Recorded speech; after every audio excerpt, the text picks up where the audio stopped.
Honorable Shivambu. Thank you, Speaker. You know, despite the self-praises, Deputy President, South Africa is struggling to achieve a stable, equal and prosperous society. And part of the vivid reflections of such was the ANC government's killing of workers in Marikana. We heard that you have apologized somewhere in Rhodes. Why are you apologizing? Point of order, and who are you apologizing to? Point of order. And why are you not going to apologize Honorable member, there's a point of order. So that the people that have been affected are the ones who receive Honorable Shivambu, can you take your seat? Well. There's a point of order. Where's the point of order? Honorable Kabashe is referring to the ANC killing Marikana people. Is out of order, Chair, and he should withdraw that. Thank you. Honorable Shivambu. Honorable Shivambu, in fact, the issue of you saying the way you are saying it is unparliamentary. The issue of Marikana, that's for a start. Secondly, it's a second totally different matter from the question that has been posed, on the basis of which you must ask a supplementary question. Madam Speaker, on a point of order. No, Honorable Steenhuisen. Speaker. Madam Speaker, I'd like to take a point of order in terms of the rules of the National Assembly, if I may.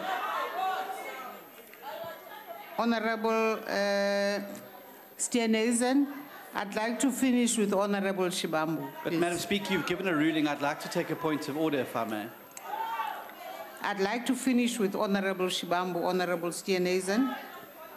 But Madam Speaker, it's germane to the question that you've just raised. Honorable Steenhuisen, please give me a chance to finish with Honorable... Will you recognize me when you finish with Honorable Let Shivambu? me finish with Honorable Shivambu.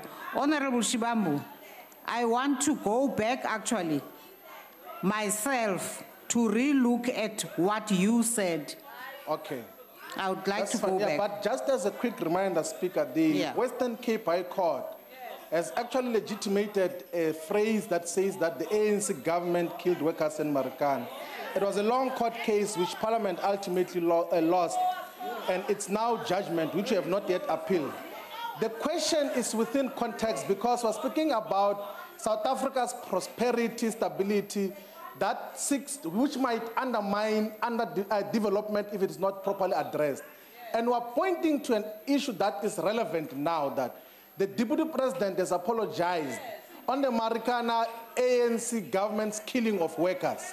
What is he apologizing for, and why is he not apologizing to the relevant people in Marikana? It's linked to that. At least allow him to answer the question, and then we'll take it from there. Honorable Deputy President.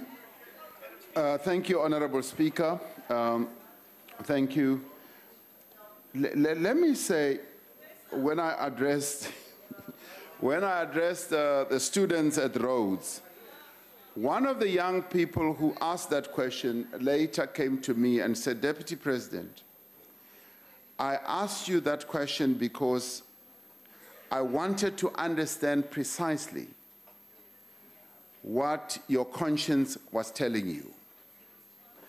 And he said, before I come to the question that you've raised, Honorable Shivambu, he said, after my answer, he said, thank you very much. You have clarified this matter to me because I am the one who asked this. I now know precisely what you did and how it all evolved. And I thanked him. And he said, I'm sorry if you found it embarrassing. And I said, no, I didn't find it embarrassing because as a public person or as a leader, I know I have to be accountable for what I do and what I say. And you as a student, a citizen of this country, was asking me to account for what I said and what I did. What did I apologize for? I apologize, Honorable Shivambu, for the language that I used.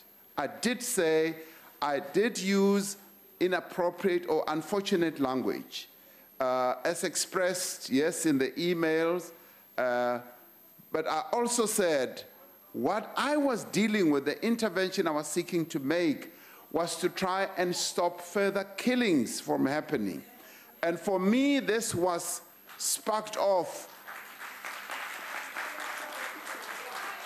Thank you.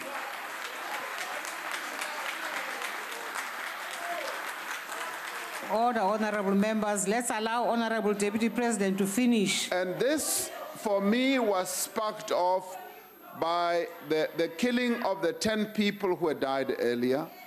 And the killing of those people had happened in the most gruesome manner. And some of those people were police. The majority of them were mine workers. And I explained at that meeting that I had served mine workers for 9 years. The better part of my growing up years, I had committed to working for mine workers. I'd never been a mine worker myself. I was asked to go and help form a union together with other people. And I threw myself at this task. And I said, it could never be that I would want to have mine workers killed, or anybody for that matter, in the way that it all happened. So, Honorable Shivambu, that is what I apologize for. Beyond that, I also said, as a leader, I take counsel from what other leaders advise. And Mama Winnie Mandela did raise the matter with me, and she raised it publicly. She said, I want to take you to Marikana, and that was her initiative. And I said, I am willing to take counsel from Mamwini, and yes, accompanying her, and she will lead me.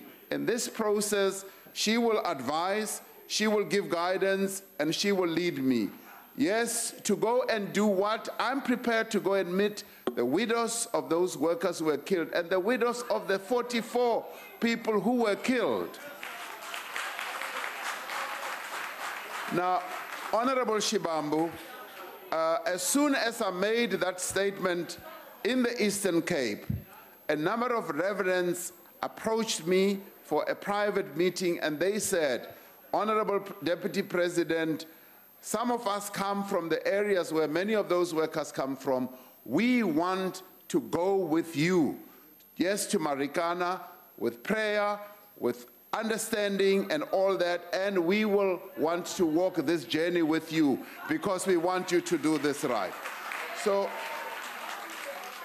Honorable Shivambu, it's a matter of just saying when it is going to happen.